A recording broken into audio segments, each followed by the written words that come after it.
que aconteceu a partir dos anos 80 e 90? Começou a aparecer uma politização da teoria da narrativa, né, que não havia, de fato, né, e uma politização consciente. Isso aconteceu por 3 caminhos principais, né? Um dos caminhos, e talvez para mim certamente o mais importante, é a divulgação das ideias da Escola de Frankfurt, que aconteceu muito nos anos 80, que era bem pequena até então. E aí, com isso, né, muita gente passou a conhecer e ler o ensaio de Walter Benjamin sobre o Leskov, né, o narrador, e o ensaio de Adorno, que se chama Posição do Narrador no Romance Contemporâneo. Os dois saem dessas chaves tradicionais de catalogação onisciente, primeira pessoa, terceira pessoa.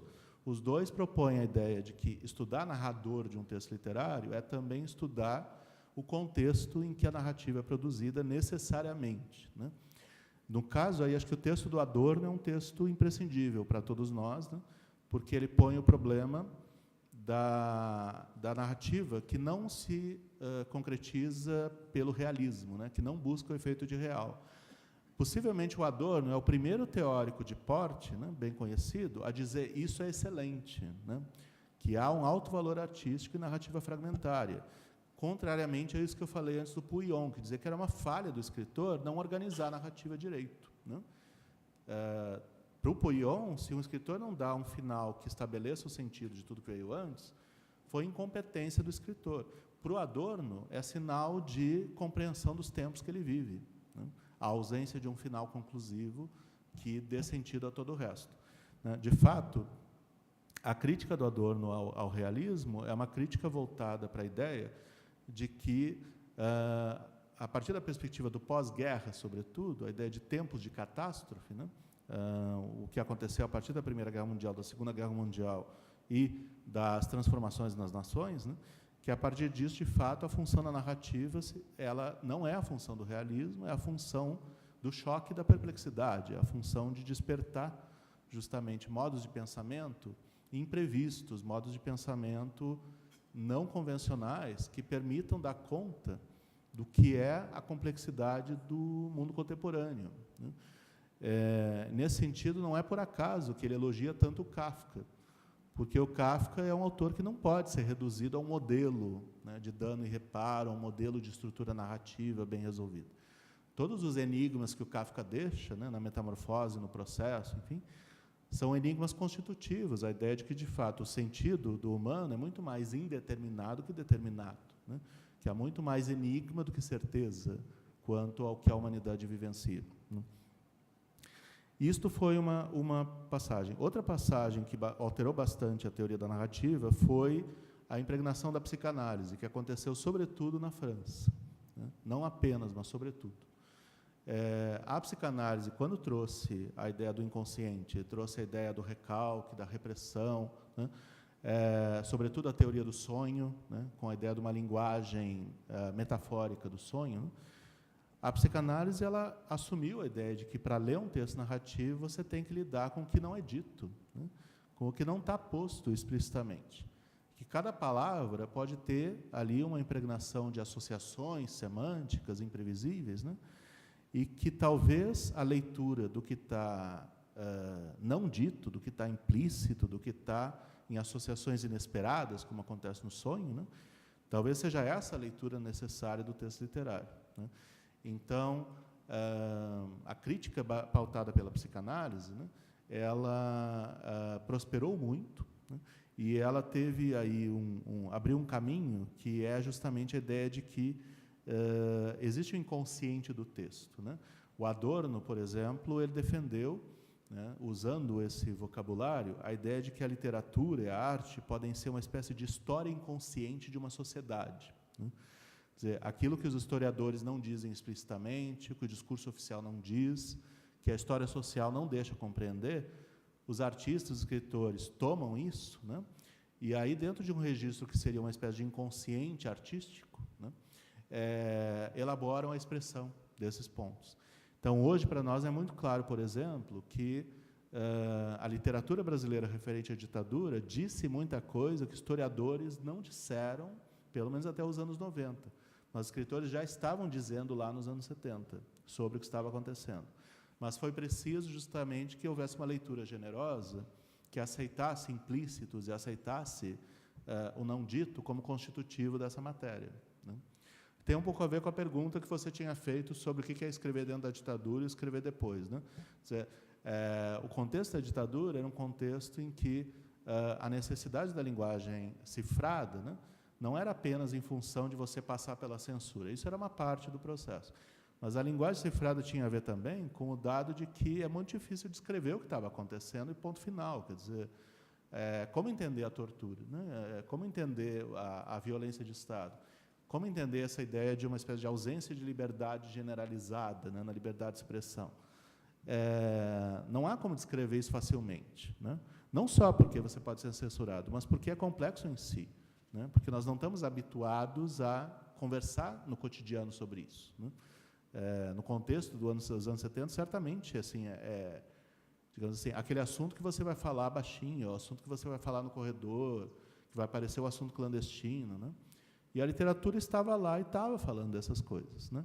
Mas, enquanto a nossa teoria da narrativa se preocupava em saber se o livro cabia ou não cabia num modelo, né, isso não aparecia como questão crítica, né? Não aparecia como prioridade. E a terceira contribuição, aí a contribuição mais recente, que é dos últimos 10 anos, que passa pela teoria pós-colonial, pela teoria do subalterno, né, e pelo multiculturalismo, que é a ideia da recuperação das vozes silenciadas. Falando de modo muito geral, a perspectiva, por exemplo, assim, de que até os anos 80, a gente dizia com facilidade, o Álvares de Azevedo, ele copiou o Byron, né? Ele é um ótimo escritor, porque copiou bem o Byron. Então, a influência era o critério de valor, né? Até os anos 80, a literatura comparada era isso, basicamente, né? Mas aí depois mudou isso aí. Por quê? Porque, primeiro, ninguém tem a obrigação de copiar o Byron. Segundo, ninguém disse que copiar o Byron seria evidência de relevância artística, né? Quer dizer, essa ideia não convence mais, né?